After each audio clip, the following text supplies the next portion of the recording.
Hello everyone, welcome back to another episode of r/slash entitled parents.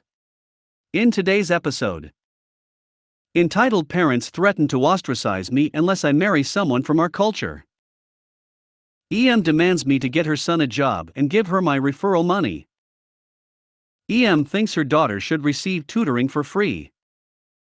A mom breaks a wheelchair over a parking spot. Before we get started, make sure to subscribe so you will never miss a video. So let's get started. Entitled parents threaten to ostracize me unless I marry someone from our culture. A little background info. My 27F parents are very nationalist and are against dating/marrying outside of our culture. We emigrated to Country 1 when I was 10, and the immigrant life was hard for my parents in Country 1. They were afraid that I would end up marrying someone outside of our culture and prohibited me from having boyfriends. I never cared for culture or nationality, so I still dated, secretly of course, but they found out often, as I was always heavily controlled by my brother 32M, and I was forced to break up, grounded and given the silent treatment until I learned my lesson. At 19, I moved to Country 2 for my studies, mainly to escape my emotionally abusive household. I finally started feeling like I was living for myself. At first I tried to solve things and forgive my family, but I have been visiting less and less over the years and am feeling very estranged from them. I feel that they don't really know who I am. They can't accept anyone, let alone their children, having a different opinion or lifestyle. I have been living in Country 2 for 8 years now and plan on staying here. My parents went back to our home country around 5 years ago, and have since been urging me to also go back as soon as I finish my studies, so that I can find someone to marry from our home country. Back to now. I have been together with my partner for 8 months and things are very solid. We have a very healthy and loving relationship and are slowly planning our future together. He was born and raised in Country 2. I hesitated telling my parents in the beginning, knowing the type of reaction I will get, so I have been waiting for a good moment to tell them. Well, I finally did it last night. And oh God, did it feel liberating. And as expected, they had a huge emotional reaction. A lot of threatening. Choose well, because if you choose to go through with this relationship, you will be alone and you will lose your parents. We will erase you. They said my relationship won't last more than 2 years and that I will suffer endlessly. I tried to stand my ground and tell them that they should accept me for who I am, just like I accept them for who they are. My mom called me again today, asking if I have reconsidered, said that I completely broke them, that I am disappointing the family and disrespecting their only wish, which was to never marry someone outside of our culture. She said I will bring shame into the family. What an insane concept, that of shame. My brother recently got married to a girl from our culture. Before that, he dated someone from Country 1. He hid it from our parents, worried that they wouldn't accept her. Eventually they broke up. During that relationship, I was always supportive, and when they broke up, my brother would call me daily to talk, and I would try to console him and be there for him. Now that I am in the same situation, he has kind of turned his back on me and keeps trying to convince me to break up and find someone from our culture. He claims he will support me no matter what, but still argues with me and tells me I am making the wrong decision at every chance. On top of that, my cousin, which was my childhood best friend, called me today to try to talk me out of my relationship, saying that it's not worth to lose my parents over a partner. Apparently my mom called my aunt crying, and they're worried I'm making the wrong decision. I told my cousin that they are the ones who are rejecting and abandoning me, and I do not wish to argue over this. I have the right to choose just like everyone else. I just hate that my family won't even try to meet my partner. I am being treated like a child and not an adult who can decide for themselves. I have spent my life fearing abandonment and rejection from my family, and I am tired of it. As conflicted as it is, I still do love my family and care for them. Part of me wants to cut them off completely, part of me pities them and hopes that they eventually accept me for who I am. It just *CKs that their love and support is conditional. EM demands me to get her son a job and give her my referral money. The EM in this case is my aunt, who is a typical Karen. 10 years ago, when I came to the US, she helped our family out during our first few weeks. She's used that as an excuse to trample all over us ever since. I argued with her a lot whenever she tried to bully my family. I, 28F, am currently working as a software engineer, SWE, in a very large tech company. Her son, 22M, whom I will call Steve, graduated college with a bachelor in computer science earlier this year but hasn't found a job yet. Thus, a few months ago, EM reached out to me to get her son a job.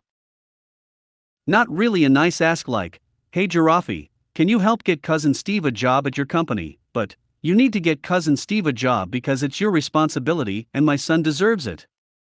I asked her what I would get for getting him a job, and she told me it's the least I could do to pay her back for her help 10 years ago.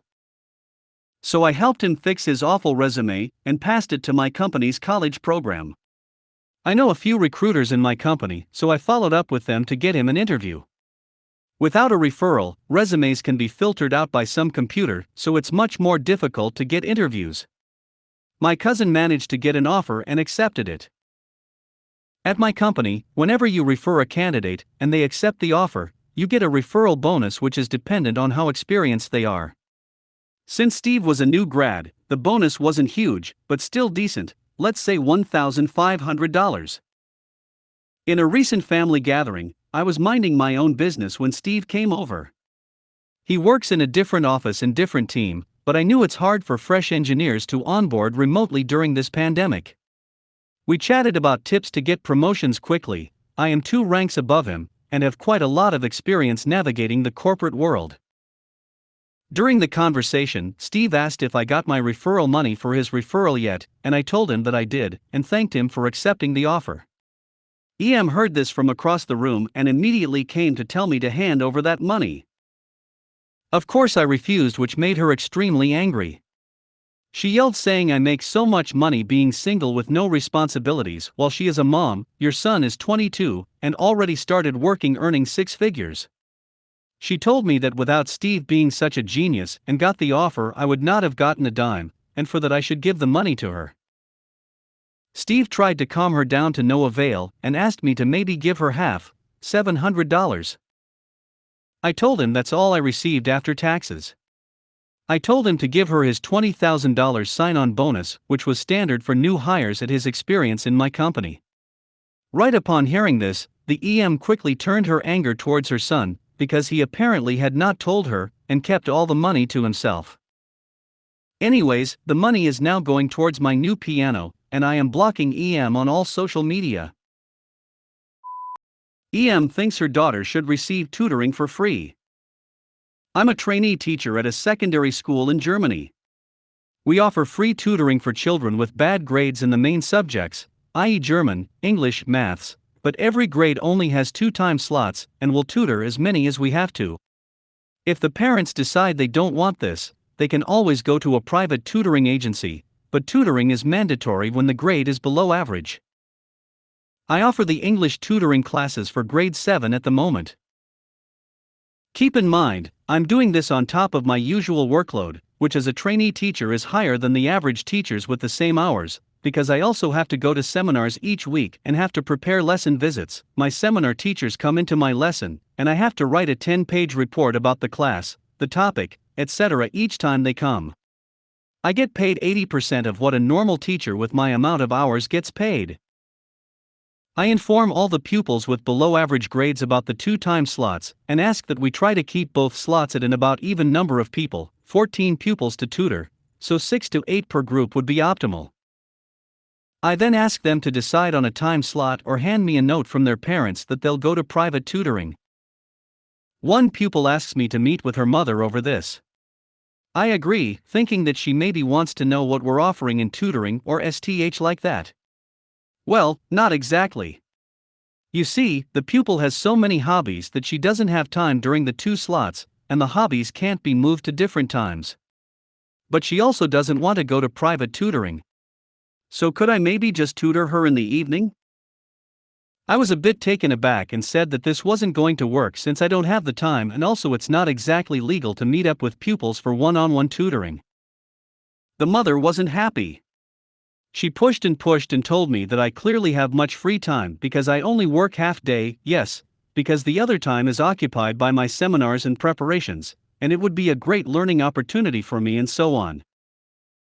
I told her I couldn't do it, but if she wanted I could ask other teachers. She asked if that was going to be free as well then. I didn't quite understand, so she elaborated. Since I was tutoring the other pupils for free, obviously her daughter had a right to be tutored for free as well, true, but only in the provided time slots. But she feared that any other teacher would not do it for free. Obviously, no one was willing to do this, so she hired a private tutor, but now comes the best part. Send me the bill. She argued that my refusal was the reason she had to hire the private tutor, so I should pay for it. Obviously that didn't happen. A mom breaks a wheelchair over a parking spot. This happened around 2018. I have a friend that needs a wheelchair to move around. We went together to the mall to make some shopping and eat in a restaurant. He has a disabled parking spot permission, or however that is called. It is much better for him, as it has more space and it's easier for him to get out of the car and into the wheelchair. So, we parked in the last available disabled parking spot. As we all know, people with no disability take most of them. I always try to help him go out of the car, so I started opening the door to get his wheelchair until I heard someone saying, "Excuse me." We will call her Karen, why not? I turned around and I saw a woman in her car, around 30 years old, with her daughter, I guess around 8 years old, I don't really know. Me, yes? Karen, are you leaving? Me, oh, no, sorry.